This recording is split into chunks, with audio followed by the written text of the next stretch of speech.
Nobody likes difficult conversations because they're most of the time pretty unpleasant, but in the end, they're necessary to get things done. Sooner or later, we'll all face situations where our ability to handle difficult conversations will decide whether we are successful or not. So it's vitally important we develop these skills. Welcome to Alux.com, the place where future billionaires come to get inspired. Number 1. Think about it from their point of view. We all think differently, and that can go a long way in affecting our conversations. How does this person react, and how well are they at dealing with their emotions? Are they unable to accept criticism calmly, or do they lash out uncontrollably? Are they making any sense from their perspective? After all, two truths can coexist. During the conversation, take into account how the other person will feel and give them some space to absorb their feelings. And to make sure they understand your point of view, be sure to make it crystal clear why the meeting is necessary. Number 2, brainstorm with others. Difficult conversations are sometimes hard for a lot of people because they believe they should figure it all out themselves. Sometimes to come to a resolution, you'll need to brainstorm with other parties and analyze steps better than what you would do on your own. As you brainstorm together, you'll be able to consider ideas beyond your scope and come to an agreement faster. Surely difficult conversations can be awkward, and you might lock horns on certain aspects, but in the end, you'll be able to address the issue in the best way possible. Number 3, pick an appropriate time for the conversation. With all our good intentions, time is a factor that can make or break the results of our conversations. How much do you hate it when you're busy with an important task and someone approaches you with something they believe is equally as important? We all hate it, and these conversations rarely go anywhere. If you plan to have a difficult conversation with someone, you should try as much as possible to reach out to them and confirm the most favorable time for both of you to dedicate your complete attention to the matter at hand.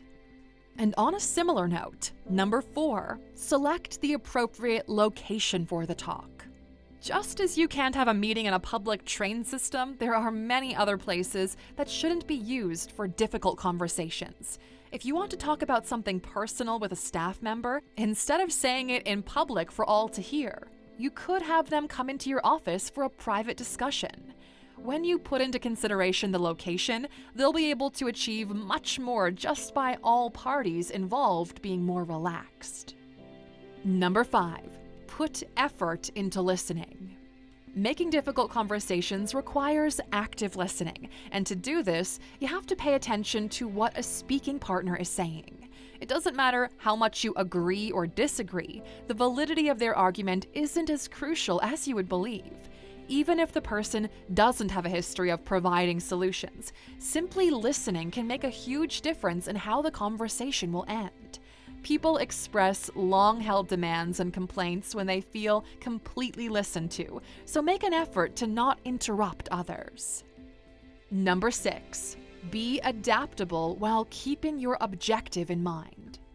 A lot of things will influence how conversations progress. It's crucial to start a difficult conversation with a clear notion of what you want to happen.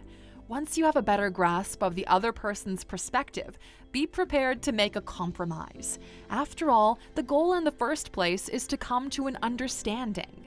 You may reach an agreement more quickly if you approach the conversation with flexibility, as you'll consider other people's circumstances too. There's no hope for a difficult conversation if you already know what you're going to do and inflexibly stick to the script. Number 7, you don't always have to be right. A lot of people run away from difficult conversations because they're scared of being wrong.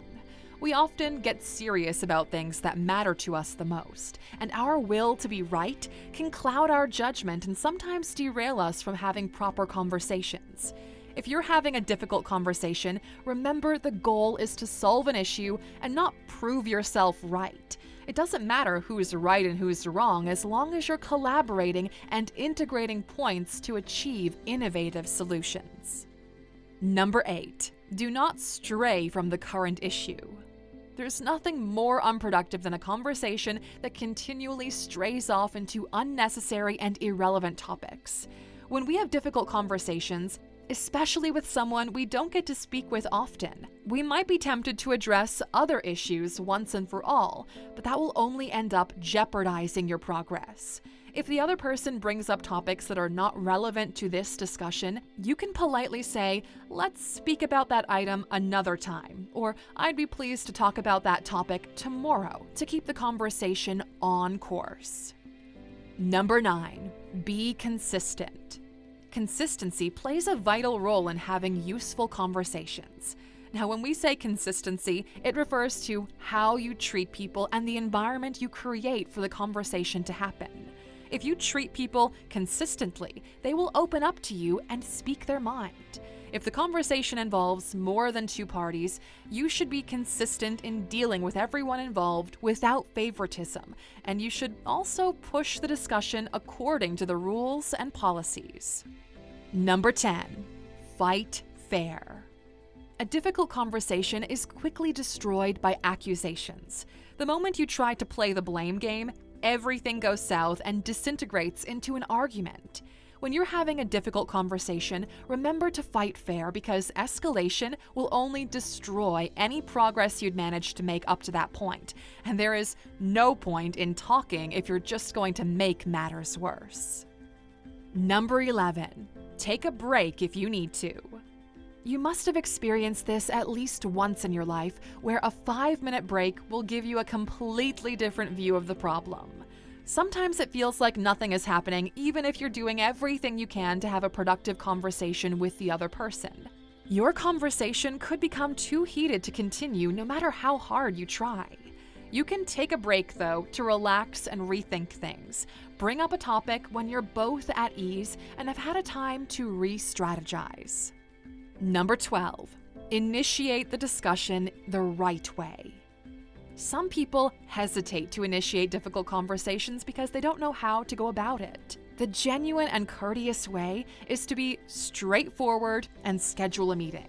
You don't want to surprise an individual with a conversation out of the blue. It's fine to do it in person. You may also want to do it over the phone or by video. But if you're looking for the perfect time to start a conversation, you'll end up procrastinating until it's too late. There's rarely ever a perfect time for difficult conversations. You just have to start it whenever you can. Number 13, agree to disagree. We're talking about difficult conversations, so they don't always have a nice, peaceful ending. In fact, it won't always be a nice conclusion for talks like this. Sometimes the best thing you can do is to agree to disagree with the hopes that you can bring up the topic again when you're better versed in it. It's possible to accept people's points of view while still maintaining your own stand. Accepting their point of view doesn't imply total agreement, and it's an opportunity to research it more. Number 14, manage emotions. We can all be very emotional creatures, especially with topics that affect us directly. Most of the difficult conversations we tend to have are personal, so it's no wonder emotions often flare up and get in the way. If you're the leader of a team, it's your duty to comprehend your teammates' emotions when having difficult conversations with them. Always be respectful to the other person during these discussions, even if you don't agree with them at all. Sometimes it'll be bad news for the person involved, so you can give them a moment if they need it. Number 15. Be mindful of tone and body language. Have you ever been approached by someone and before they even say anything to you, you're already on guard? That's an instinct we all have, the reflex to protect ourselves and our mental well-being. Simple misuse of body language can put us off and trigger our defensive mechanisms. So when you're talking to someone, make sure your tone conveys your intention of honest dialogue. A lot of people do everything they can under the sun to avoid a difficult conversation, but there are times when keeping quiet and putting up with things could cost you way more than the instant gratification of avoiding the problem. But the other end of the spectrum are those that try to push through with force and end up with severed relationships.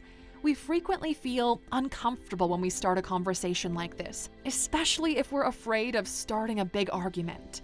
However, if we change the way we think, we may learn to confidently initiate difficult topics. These skills will take you far in life, Aluxer. And that's it for today. Tell us in the comments if you think we left anything out. We always love hearing what you have to say. And you know, first impressions can last a lot longer than you would imagine, and having a good first impression can build the best kind of relationships. Which is why we made a video called 30 Great Questions to Ask When You're Meeting Someone New. Click the link to check it out, and don't forget to leave a like and subscribe to our channel for more content like this. Thank you for watching this video, Aluxer. If you found it valuable, consider subscribing to our channel and joining our awesome community. And if you're still hungry for more, we handpicked this video for you to watch next, or head over to our website for more amazing content. See you tomorrow.